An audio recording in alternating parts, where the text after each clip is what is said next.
By 2004, Pixar had become the standard in animation. CGI was the hot item. Alongside competition from DreamWorks, other film studios such as Fox, Warner Bros., and Sony Entertainment all wanted a bite of the digital apple. Pixar remained at the top of the class, making a killing for Disney money-wise and awards-wise. Their recent animated short, For the Birds, claimed another high stake for Disney. Disney had reached a thinking-outside-the-box mentality with their traditional animated features. Films such as Atlantis the Lost Empire, Lilo and Stitch, Treasure Planet, and Brother Bear were hit or miss among moviegoers.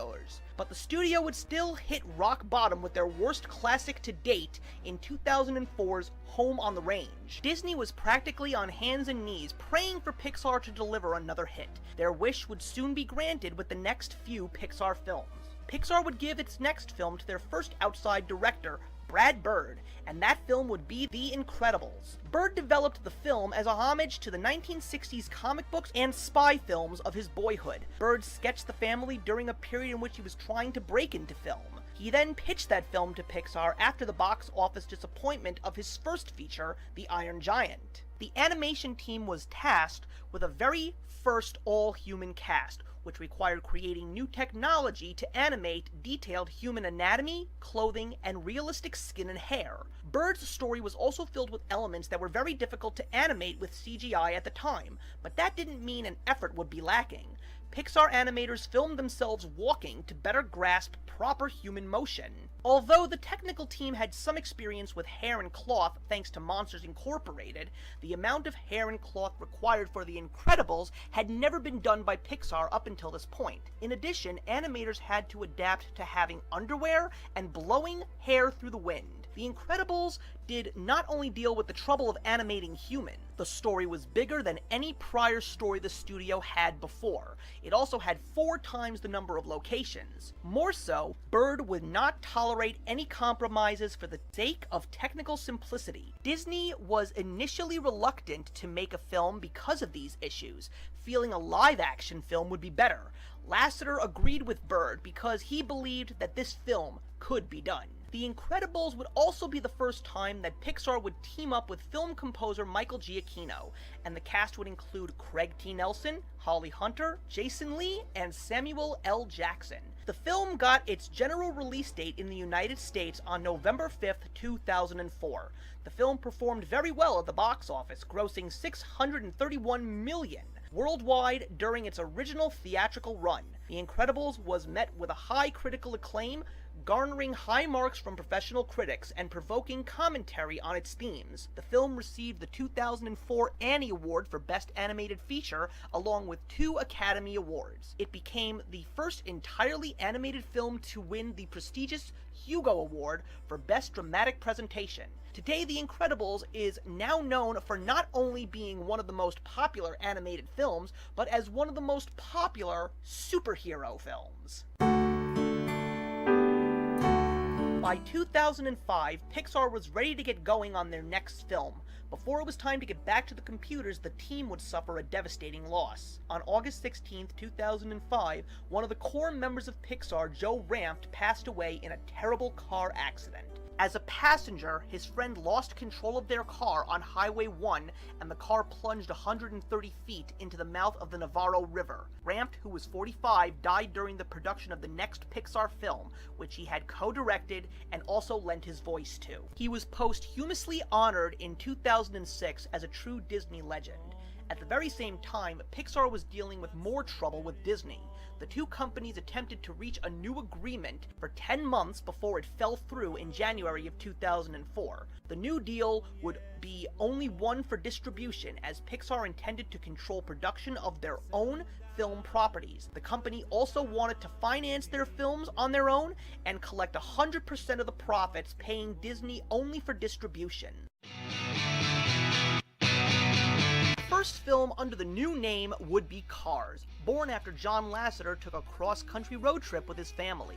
When he returned to the studio, he contacted Michael Wallace, a Route 66 historian. The movie's working title was in fact Route 66, but changed to prevent people from thinking that it was related to the 1960s television show of the same name. In 2006, John Lasseter spoke about the inspiration of the film as well as his love for Disney and cars. Combining these two great passions was irresistible. He also drew inspiration from a documentary called Divided Highways, which dealt with the interstate highway and how it affected small towns along the way. The characters were inspired by Disney itself through its classic short, Susie the Little Blue Coupe, featuring the eyes in the windshield rather than within the headlights, featuring the voices of Owen Wilson, Bonnie Hunt, and the final performance of Hollywood legend Paul Newman. Cars would be another success for Pixar. The film would even go on to feature hilarious post-credit scenes, paying tribute to John Ratzenberger, who had, up until this point, contributed his voice to every Pixar Studios film, and he would do so until this very day. The film would also be dedicated to the late Joe Ranft. Cars would go on to receive 2 Academy Award nominations, including for the category of Best Animated Feature. Even though it lost the Oscar to Warner Brothers' animated film Happy Feet,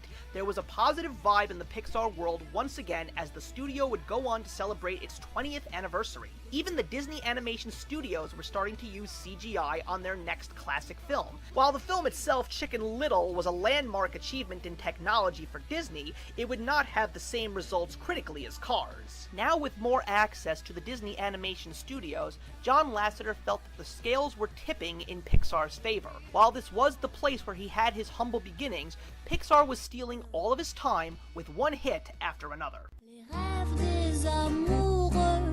Brad Bird would be called upon again to direct the 8th Disney-Pixar film, Ratatouille. Originally conceived by Jan Pinkava in 2000, Pixar management replaced him with Bird in 2005 due to disagreements with the story. Bird was attracted to the film because of the outlandish concept of rats wanting to cook in the kitchen for humans. Bird rewrote the story with a change in emphasis on certain characters for the purposes of richer character development. Bird then spent a week in the city of Paris to understand its environment, specifically eating at top 5 restaurants. A challenge for the filmmakers was to create computer-generated images of food and make them appear delicious and appetizing. Gourmet chefs in both the US and France were consulted, and animators attended cooking classes to understand the workings of a commercial kitchen. Sets and layout department manager Michael Larch was a Culinary Academy-trained professional chef before working at Pixar, and he also helped teach the animators. A new cast featuring Patton Oswalt, Brian Dennehy,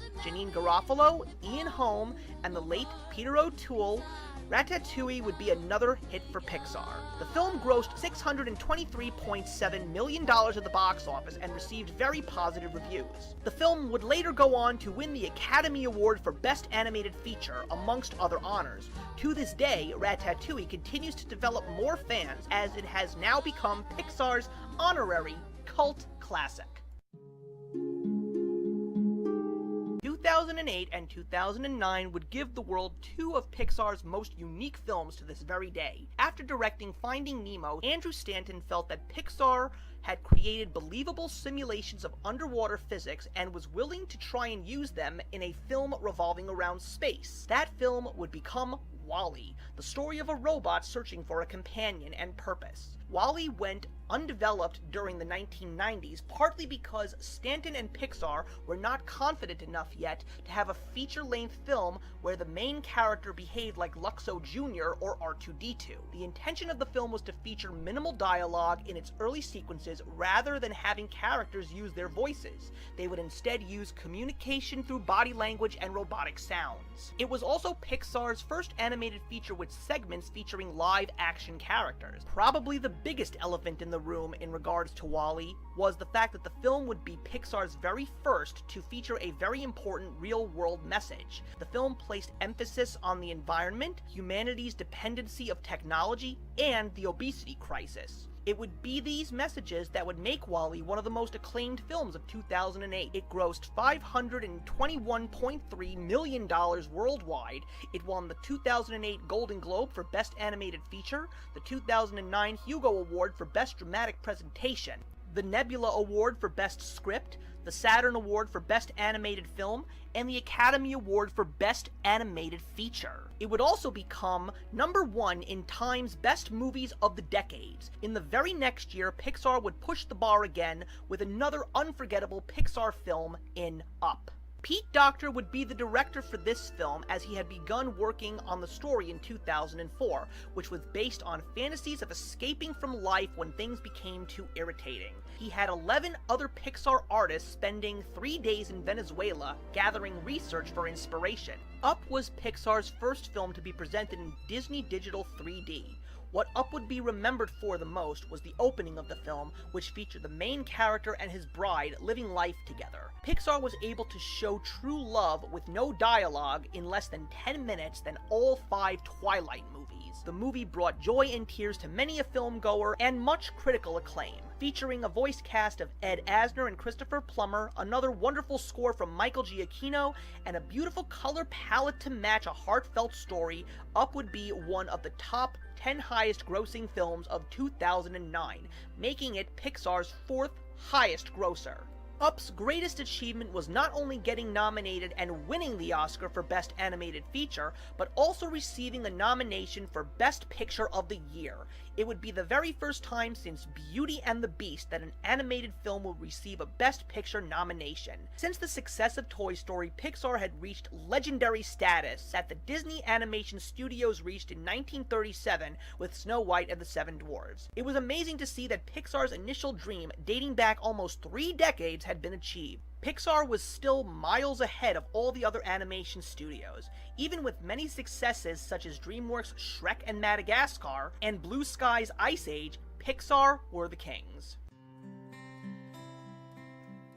John Lasseter had proven his worth after rejoining the Disney family, with many classics from Pixar and introducing the Western world to the amazing films of Japan's Studio Ghibli. 2010 was preparing for the highest anticipated Pixar film, Toy Story 3. However, Lasseter realized that something else had to be taken care of. The Walt Disney Animation Studio, since the end of the Disney Renaissance, had hit another downward spiral. While ideas were fresh at the beginning, they were fizzled out by one flop after another. Since 2003, the animation studio had not produced another noteworthy film, and even Lasseter himself had seen a decline in productivity and enthusiasm. While he had become one of the major heads of the animation studio in 2006, with his name on all the current Disney canon films, he was so wrapped up with Pixar that his presence in films like Meet the Robinsons and Bolt were just his name. 2008 saw some success with the return to 2D animation with the 49th classic The Princess and the Frog. Lasseter felt that he needed to take the helm for the 50th Disney animated classic Tangled,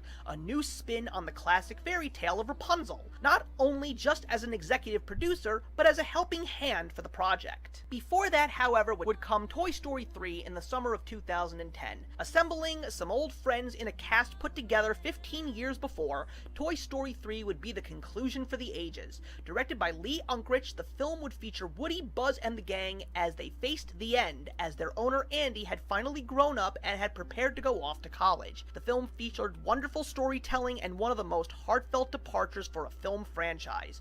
This included a tribute to the late Jim Varney, the voice of Slinky, who sadly never got to be a part of the 3rd installment due to his death back in 2000. Toy Story 3 would receive some of the highest acclaim ever for any film. Time magazine named Toy Story 3 the best film of 2010, and in 2011, the same magazine named it one of the 25 all-time best animated films. Toy Story 3 would also be the 2nd highest grossing animated film behind The Lion King. It would receive the Academy Award for Best Animated Feature, and like its predecessor Up, a nomination for Best Picture of the Year.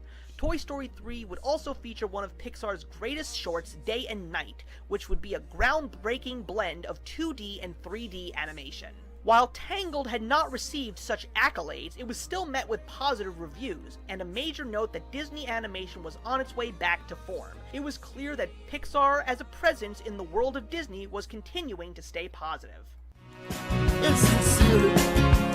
Moviegoers were curious as to where Pixar would go after such an epic success in Toy Story 3. Pixar claimed that the best was yet to come, but it would all depend on what exactly was coming.